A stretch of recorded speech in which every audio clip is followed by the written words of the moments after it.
everyone, today I have the brand new Sony 28-70mm f2 GM lens. We're going to be testing this lens out in the field at a portrait photo shoot. This lens could potentially replace your prime, so we're going to find out if it can do that today. Something I've never actually done before is I have two of these lenses right now. So Dan is going to be filming this entire video on this 28-70 as well on the a7S III, so you get to see what this lens looks like for video throughout this entire video. Let's go shoot. The Sony 28-70mm f2 is a full frame lens and I'm using it on the Sony a7 IV for today's photo shoot. I will be sharing the unedited photos first at 100% crop so you can see the actual quality of this lens, and afterwards the edited version of the photo.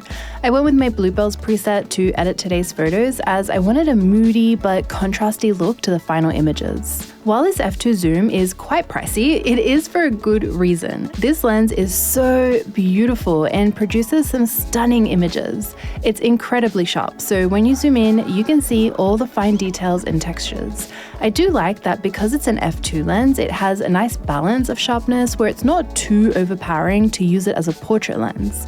Sometimes having a lens that's too sharp can actually be unflattering for portraits as it accentuates too much skin texture, flyaway hairs, and things that you don't generally want to see too much of in an image. But I think this lens maintains that fine line, which is great to see.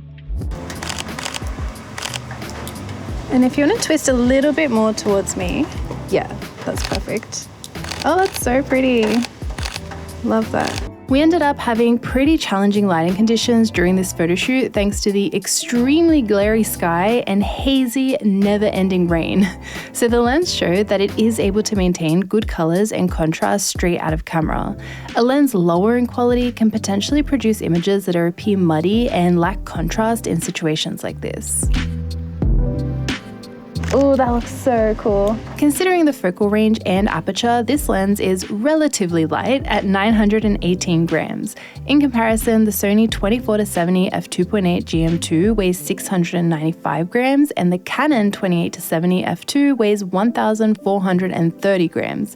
So this Sony version of the lens is just over 500 grams lighter than the Canon. This lens features a focus ring, zoom ring, and a zoom smoothness switch. It has an aperture ring as well as an aperture click switch, iris lock switch, and the ability to set the aperture to auto. This 28-70 also has a focus mode switch and two focus hold buttons. A couple of other things worth mentioning is this lens does have external zoom, only by a small amount at least. It has an 86mm filter thread and a minimum focus distance of 38 centimeters throughout the entire barrel.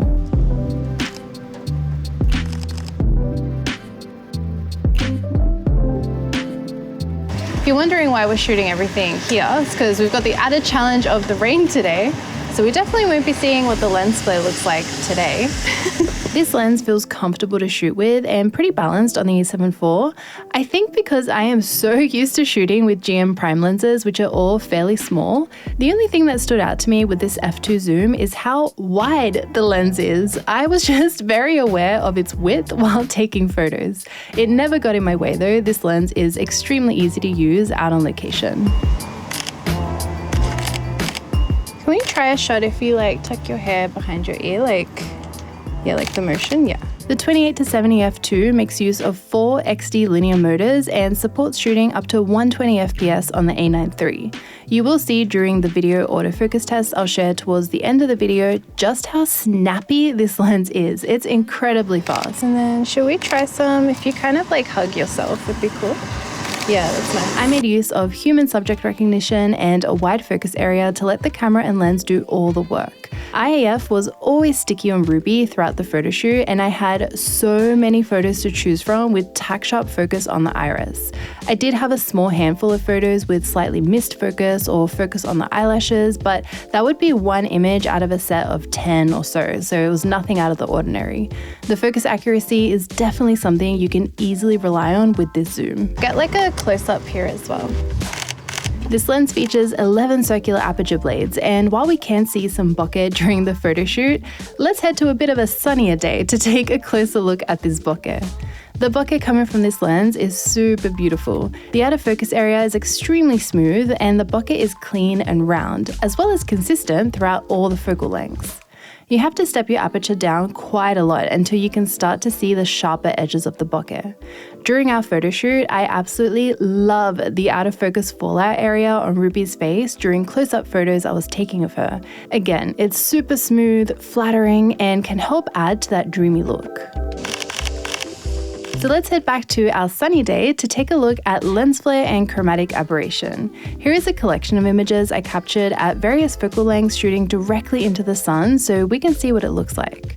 There is a bit of ghosting happening when shooting backlit, which I personally really like in a lens. I shoot backlit a lot, and the ghosting can help add to that dreamy look of a backlit photo. In terms of the actual flare, this lens has a typical zoom lens flare with a chain of rings. They are honestly not too bad, at least they are quite small, but I personally always find lens flares like this a bit distracting in my images. In terms of chromatic aberration, this lens creates very clean images as I couldn't find any in the images I captured. So in this spot here, I've got my GM35 and I'm going to take a comparison photo between the zoom lens and my prime lens. So who is this lens for? One of the main groups of photographers, I can see this lens being really popular amongst our wedding photographers.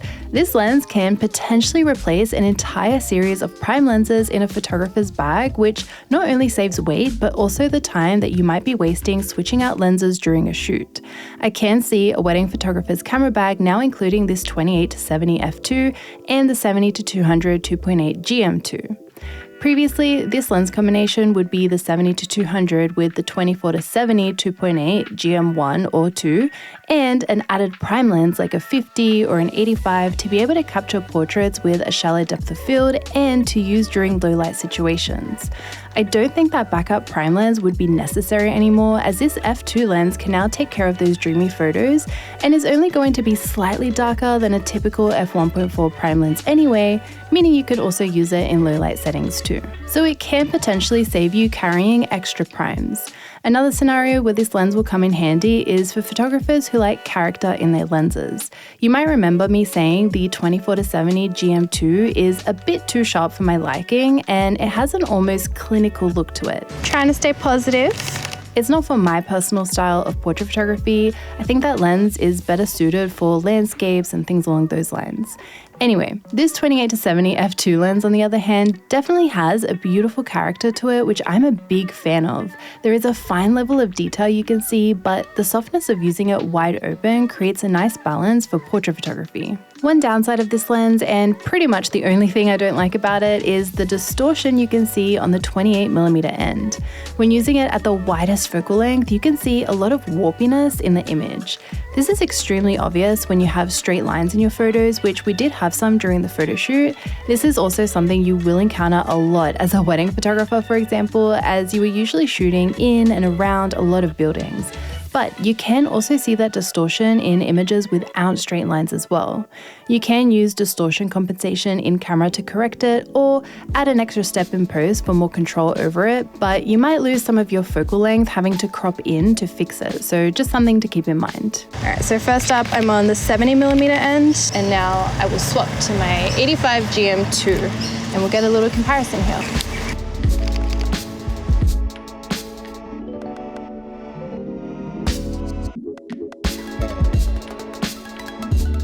So I'm going to do a focal length comparison, taking a photo standing in the same spot, Ruby and I, at every major focal length of this lens. So we have 28mm, and then 35, next up is 50, and 70. Now we're going to do that again, but this time I'm going to move and frame each focal length to look the same. Next up, let's see how this lens looks and performs for video. These tests are all done on the Sony a7 IV, and don't forget that this entire video was filmed with another 28-70 f2 on the a7S III, so you do have all that footage as well. Just like photo, this lens is super fast at focusing and keeping up with a moving subject. It's very consistent regardless if you're using it at the widest focal length of 28mm or on the zoomed in end. This lens has some beautiful image quality for video as well. I enjoy the sharpness of this footage and the look of the bokeh and background as well. The colors and tones were also very easy to work with while editing this entire video. Dan filmed in S-Log 3 and I used my own Rec 709 conversion light plus some minor white balance and exposure adjustments to get the footage looking the way it does. These autofocus tests were all done in standard picture profile.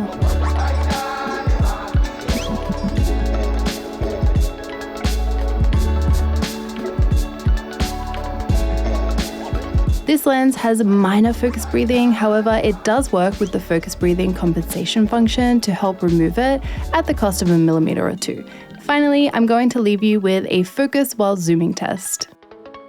That is all I have for today's review of this lens. Let me know which ones were your favorite photos in the comments and what you think of this lens as well. Can it replace some primes? But as always, thank you so much for watching. I make new videos every single week, so I'll see you all next time. Bye.